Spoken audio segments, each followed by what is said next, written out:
So hello friends. Now friends, today we are going to start a new lesson of class 10. That is periodic classification of elements. Now periodic classification of elements ये काफी एक important lesson है because यही same lesson आप again 11th standard में सीखने वाले हैं. So it is better friends अभी आपके इस lesson से related जितने भी concepts हैं वो clear हो जाए. बिकॉज 11th स्टैंडर्ड में हमें काफी नए टर्म्स इंट्रोड्यूस होने वाले हैं. सो न्यू टर्म्स को समझने के लिए पीरियोडिक टेबल के कुछ बेसिक टर्म्स आपको मालूम होने चाहिए और उसके कुछ बेसिक कंसेप्ट्स आपको पता होने चाहिए. इसलिए फ्रेंड्स आज हम मॉडर्न पीरियोडिक टेबल को बहुत अच्छे से स्टडी करेंगे. Now the periodic classification of elements, ये लेसन अगर आप देखें फ्रेंड्स तो हमने 3 पार्ट्स में डिवाइड किया है. In the first part, we will see the history of modern periodic table. यानी फ्रेंड्स आज जो मॉडर्न पीरियोडिक टेबल देखते हैं, which is also known as the long form of periodic table. ये फ्रेंड्स बना कैसे? कौन वो फर्स्ट साइंटिस्ट थे जिन्होंने एलिमेंट्स को क्लासिफाई करना स्टार्ट किया और कैसे जाके हमारा मॉडर्न पीरियोडिक टेबल बना, ये सारी हिस्ट्री हम सबसे पहले स्टडी करेंगे. After that we will see the modern periodic table. यानी आज जो हम मॉडर्न पीरियोडिक टेबल देखते हैं उसके फ्रेंड्स क्या क्या कैरेक्टरिस्टिक्स है, क्या क्या फीचर्स है, ओके, और वो कैसे हमें एलिमेंट्स की स्टडी करने के लिए हेल्प करता है, ये सारी चीजें हम स्टडी करेंगे in the second part. And in the third part we will see periodic trends. Periodic trends का मतलब होता है कि कैसे valency, atomic radius and metallic and non metallic character changes in a periodic table. यानी कैसे ये 3 कैरेक्टरिस्टिक्स एक पीरियोडिक टेबल में चेंज होते हैं, ओके, यानी इंक्रीज होते हैं या डिक्रीज होते हैं, ये हम पीरियोडिक ट्रेंड्स में सीखेंगे जो हमारे लेसन का थर्ड पार्ट है. सो इसी तरह इन 3 पार्ट्स की मदद से ये पूरा लेसन कंपोज किया गया है. और आज इस वीडियो में we will start with the first part, that is history of periodic table. Now as you have learn in your previous standards that Today we know 118 elements. आज हमारे पास 118 elements known है. But friends, during 18th century, जब 18th century चालू थी, तब just हमें 13 elements known थे, okay? और जैसे friends 1865 आ गए, तब तक हमारे पास 63 elements थे. यानी friends, new elements के डिस्कवरी होने की जो स्पीड थी, वो काफी ज्यादा थी. और काफी शॉर्ट टाइम में नए नए एलिमेंट्स डिस्कवर होने स्टार्ट हो गए थे. और उस टाइम फ्रेंड्स एक एलिमेंट के बारे में हमारे पास इतनी इंफॉर्मेशन थी कि उसकी पूरी एक बुक बना सकते हैं. तो अगर साइंटिस्ट को 2 एलिमेंट्स को कंपेयर करना, यानी एक एलिमेंट ए और दूसरा एलिमेंट बी, तो ए की बुक लानी पड़ती थी, फिर बी एलिमेंट की बुक लानी पड़ती थी, और फिर दोनों बुक्स को ओपन करके फ्रेंड्स उनके प्रॉपर्टीज कंपेयर करने पड़ते थे, जो काफी एक डिफिकल्ट वर्क था. तो साइंटिस्ट थॉट दैट कि क्या एक इजी वे है इसके लिए, यानी क्या जस्ट हम देख के बता सकते हैं कि इन दोनों एलिमेंट्स की कुछ बेसिक प्रॉपर्टीज में क्या डिफरेंस है. सो फ्रेंड्स यही एक रीजन था जिसकी वजह से क्लासिफिकेशन ऑफ एलिमेंट्स स्टार्ट हुआ. यानी एलिमेंट्स की स्टडी इजियर कैसे करें, उसके लिए हमने स्टार्ट किया क्लासिफिकेशन ऑफ एलिमेंट्स. और जो सबसे पहला क्लासिफिकेशन हमें पता था वो दिया गया था एंटोनियो लेवेसर, और वो बड़ा ही बेसिक सा क्लासिफिकेशन था. उस क्लासिफिकेशन में सबसे पहले हमें 30 एलिमेंट्स पता था. तो उस क्लासिफिकेशन में फ्रेंड्स हमने उन 30 एलिमेंट्स के 2 ग्रुप बना दिए. एक ग्रुप को हमने बुलाया मेटल्स और दूसरे ग्रुप को हमने बुलाया नॉन मेटल्स. ये सबसे पहला और सबसे बेसिक क्लासिफिकेशन था and it was given by Antonio लेवेसर.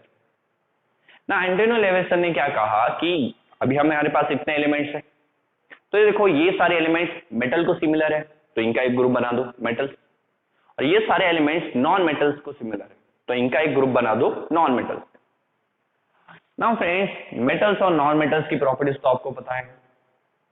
Metals hard होते हैं, ओके, ये मेलेबल होते हैं, यानी इन्हें बीट फ्रेंड्स हैमर से मार मार के इनकी पतली पतली शीट्स बनाई जा सकती. बट वही non metals they are brittle, यानी easily breakable, as well as ये मेलेबल नहीं. देन मेटल्स फ्रेंड्स डक्टाइल होते हैं, बिकॉज मेटल से हम वायर बना सकते हैं, that is ductile. But non metal की मदद से वायर नहीं बना सकते, इसलिए ये डक्टाइल नहीं होते, दे आर नॉट डक्टाइल। उसी तरह we know that metals are good conductor of heat and electricity, but non metals are insulator, that means they are bad conductors of heat and electricity. तो friends जो elements metals की property show कर रहे थे उन्हें हमने metals में डाल दिया, और जो एलिमेंट्स नॉन मेटल्स की प्रॉपर्टी शो कर रहे थे उन्हें हमने नॉन मेटल्स में डाल दिया। नाउ फ्रेंड्स ये क्लासिफिकेशन कुछ समय के लिए तो ठीक था, but after some years discovery हुई मेटलॉइड्स की। Metalloids, now what are metalloids? Now metalloids काफी इंटरेस्टिंग एलिमेंट्स, बिकॉज ये ऐसे एलिमेंट्स हैं कि इनकी कुछ प्रॉपर्टीज मेटल्स को सिमिलर है एंड सम प्रॉपर्टीज वे सिमिलर टू नॉन मेटल्स। यानी हम ऐसा भी कह सकते हैं कि मेटलॉइड्स के पास मेटल्स और नॉन मेटल्स की इंटरमीडिएट प्रॉपर्टीज थी। तो फ्रेंड्स इस क्लासिफिकेशन के अकॉर्डिंग मेटलॉइड्स के लिए कोई जगह ही नहीं है, इसलिए एंटोनियो ल्यूवेसर ने जो मेटल्स और नॉन मेटल्स का क्लासिफिकेशन बनाया था वो रिजेक्ट हो गया। ओके, तो बड़ा ही बेसिक सा क्लासिफिकेशन था फ्रेंड्स, जो मेटलॉइड्स की वजह से फ्रेंड्स रिजेक्ट हो गया। इसके बाद जो फ्रेंड्स नेक्स्ट साइंटिस्ट आए, ओके, वो काफी इंपॉर्टेंट है, जो थे डोबराइनर। और डोबराइनर ने फ्रेंड्स एलिमेंट्स को क्लासिफाई करने का एक लॉ दिया, जिस लॉ को हम बुलाते हैं डोबे राइनर्स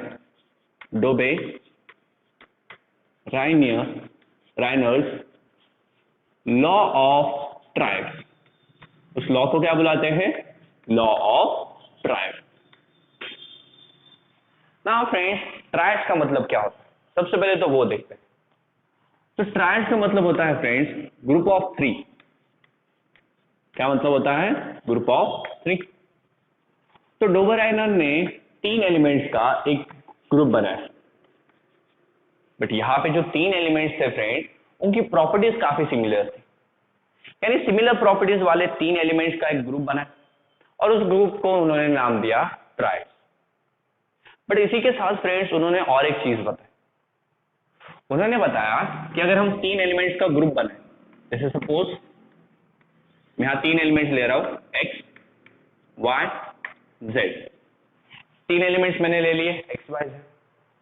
सो फ्रेंड्स यहां पे जो मिडल एलिमेंट है यानी y, तो y का जो एटॉमिक वेट है वो इक्वल है x और z के एटॉमिक वेट के एवरेज को, यानी atomic weight of y is equal to atomic weight of x plus z upon 2। यानी अगर आप कॉर्नर वाले एलिमेंट्स के एटॉमिक वेट का एवरेज निकालें तो वो एवरेज मिडल वाले एलिमेंट के एटॉमिक वेट को इक्वल था। ये फ्रेंड्स सबसे पहली बार हमें डोबराइनर ने बताया। And as well as friends सबसे पहली बार, okay, for the very first time किसी ने एलिमेंट्स को उनके increasing order of atomic masses पे या एटॉमिक वेट पे अरेंज किया था। Okay, increasing order of atomic weight, यानी अगर हम एलिमेंट्स को उनके increasing order of atomic weight पे अरेंज करें तो फ्रेंड्स मिडल एलिमेंट का जो एटॉमिक वेट था वो कॉर्नर एलिमेंट्स के एटॉमिक वेट के एवरेज के बराबर था। जैसे अगर हम कुछ एग्जांपल्स देखें, सी फॉर एग्जांपल डोबराइनर ने जो पहला ट्रायड बनाया था वो था लिथियम, सोडियम एंड पोटेशियम। यहां उनके एटॉमिक वेट राइट डाउन करते हैं ना। एटॉमिक वेट तो आपको पता ही है, number of protons and number of neutrons. See friends उस टाइम क्या हो रहा था, कुछ scientist periodic classification of elements कर रहे थे और कुछ साइंटिस्ट फ्रेंड्स एटम की स्टडी कर रहे थे। तो ये दोनों स्टडी फ्रेंड्स साथ साथ हो रहे थे। तो एटॉमिक वेट फ्रेंड्स असल में नंबर ऑफ प्रोटॉन्स और नंबर ऑफ न्यूट्रॉन्स होते हैं। ओके, दोनों का अगर आप ऐड करो तो आपको एलिमेंट का एटॉमिक वेट या एलिमेंट का एटॉमिक मास मिलता है ना। उस टाइम हमें लिथियम का एटॉमिक वेट पता था 7, सोडियम का 23 और पोटेशियम का 39। ये फ्रेंड्स उस टाइम की वैल्यूज है, आज ज्यादा एक्यूरेट वैल्यूज मिल गई हैं। ओके, तो अगर हम ये लॉ यहां अप्लाई करें, यानी अगर हम लिथियम और सोडियम के एटॉमिक वेट्स का एवरेज निकालें, तो 7 + 39 डिवाइडेड बाई 2, तो 7 + 39 46 होता है, डिवाइडेड बाई 2, 2 1 जा, 2 2 जा 4 एंड 2 3 जा 6। तो फ्रेंड्स हमारा आंसर क्या आ रहा है 23।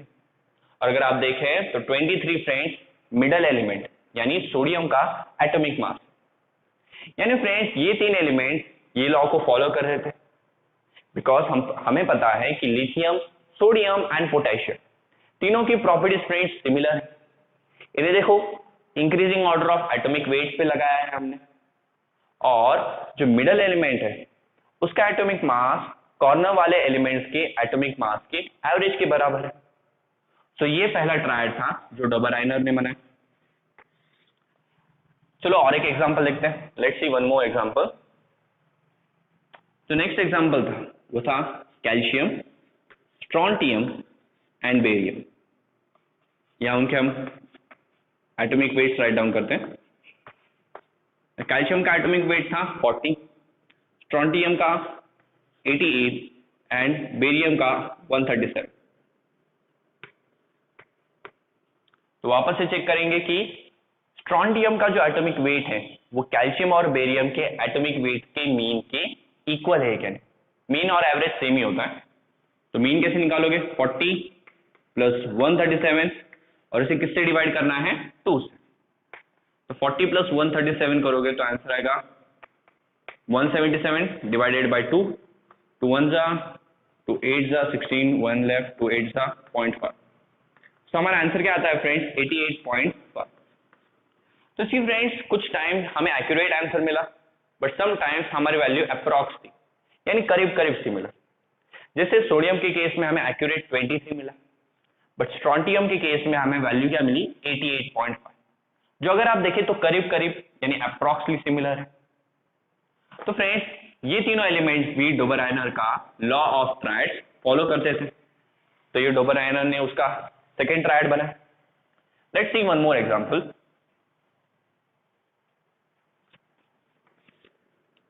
क्लोरीन, ब्रोमीन एंड आयोडीन, और यहां उनके atomic weights. Now the atomic weight of chlorine is friends 35.5, then bromine 80 and iodine का होता है 127।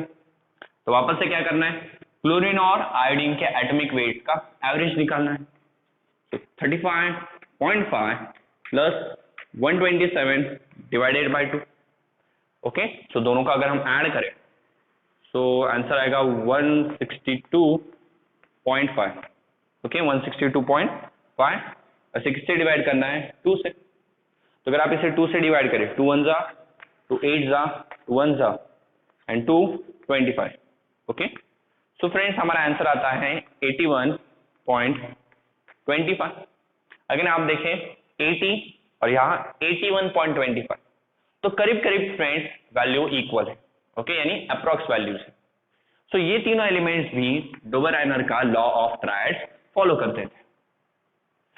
बट प्रॉब्लम क्या हुई फिर friends? Because after some time this law was rejected, because for some years Dobereiner law of triads work कर रहा था, because डोबराइनर ने 3 ट्रायड्स बना लिए थे। बट आफ्टर सम टाइम डोबराइनर का जो लॉ ऑफ ट्रायड्स था वो हमने रिजेक्ट कर दिया। सो आपको लॉ समझ में आ गया है। now we will see friends what are the reasons और what are the disadvantage और demerits जिसकी वजह से डोबराइनर का लॉ ऑफ ट्रायड फेल हुआ। ओके, सो क्विकली इसका एक स्क्रीनशॉट ले लो। ओके, सो डोबराइनर ने क्या किया था? सिमिलर एलिमेंट्स, सिमिलर प्रॉपर्टीज वाले 3 एलिमेंट्स का एक ग्रुप बनाया, जिन्हें उसने क्या बुलाया? ट्रायड्स। एलिमेंट्स को कैसे अरेंज किया friends? On the basis of increasing order of atomic wait. ये चीज फ्रेंड्स काफी इंपॉर्टेंट है, बिकॉज ज्यादातर साइंटिस्ट ने इसी बेसिस पे अपना क्लासिफिकेशन स्टार्ट किया है, कि हम आगे भी देखने वाले हैं। Now we will see the demerit. Okay, क्या देखने वाले हैं अभी हम? डीमेरिट, या क्या वो रीजंस थे, यानी फेलियर। डीमेरिट्स और फेलियर का मीनिंग सेम होता है। सो क्या डोबराइनर लॉ के डीमेरिट्स थे, या क्या डोबेराइनर लॉ ऑफ ट्राइड्स का फेलियर। तो सबसे पहला failure friends, all elements don't follow the law of triads. The law of triads. Follow की जगह आप यूज कर सकते हो ओबे, अच्छा वर्ड है काफी, ओबे। तो फ्रेंड्स जो सारे एलिमेंट्स थे उस टाइम हमें जो नोन थे वो डोबेराइनर का लॉ ऑफ ट्राइड्स फॉलो नहीं करते थे, बिकॉज डोबेराइनर ने जस्ट 9 एलिमेंट्स को फ्रेंड्स, डोबेराइनर के केस में just 9 elements law of triads को फॉलो कर रहे थे, और उस टाइम तो फ्रेंड्स 30 एलिमेंट्स नोन थे। ओके, तो सारे एलिमेंट्स लॉ ऑफ ट्राइड्स को ओबे नहीं कर रहे थे, ये सबसे पहला disadvantage. Second disadvantage was elements in the same group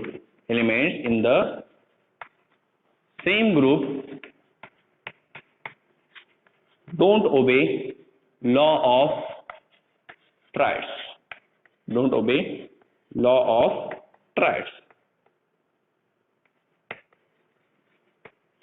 यानी फ्रेंड्स ट्राइड्स, यानी फ्रेंड्स कुछ एलिमेंट्स ऐसे थे जो सेम ग्रुप में प्रेजेंट थे बट फिर भी वो लॉ ऑफ ट्राइड्स को फॉलो नहीं कर रहे थे। जैसे कि मैंने आपको एक एग्जांपल दिया था क्लोरीन, ब्रोमीन, आयोडीन का।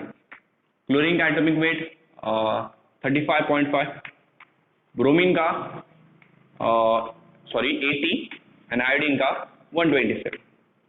तो friends as we know that chlorine, bromine and iodine are halogens. तो फ्रेंड्स ये तीनों तो लॉ ऑफ ट्राइड्स को फॉलो कर रहे थे, but if you take fluorine over here, fluorine जिसका एटॉमिक वेट कितना था 90, तो यहां भी फ्रेंड्स ये तीनों एक ट्राइड बना रहे हैं, बट क्या ये तीनों लॉ ऑफ ट्राइड्स को ओबे करते हैं क्या? चलो वो देखते हैं। तो उसके लिए क्या करना पड़ेगा, फ्लोरीन और ब्रोमीन के एटॉमिक वेट्स का मीन निकालना पड़ेगा। तो 90 + 80 डिवाइडेड बाय 2, तो वो आएगा फ्रेंड्स 99 डिवाइडेड बाय 2। 99 को 2 से डिवाइड करोगे तो आंसर आएगा 49.5। ऐसे कितना आएगा फ्रेंड्स 2 1 जा 2 4 जा, करेक्ट 49.5। सो ये हमारा आंसर आएगा। सी फ्रेंड्स 49.5 और क्लोरीन का वेट कितना है 35.5, तो वैल्यू तो अभी अप्रॉक्स भी नहीं है बिकॉज बहुत बड़ा डिफरेंस है। तो सेम ग्रुप वाले एलिमेंट भी फ्रेंड्स लॉ ऑफ ट्राइड्स को ओबे नहीं कर रहे थे, बिकॉज फ्लोरीन भी हैलोजन है और ये तीनों भी हैलोजन है। तो इन तीनों ने तो लॉ ऑफ ट्राइड्स को ओबे किया, बट फ्लोरीन जो सेम ग्रुप को बिलोंग करता है वो लॉ ऑफ ट्राइड्स फॉलो नहीं करता। So this was the demerits of Dobereiner law of triads, because of which his law was rejected.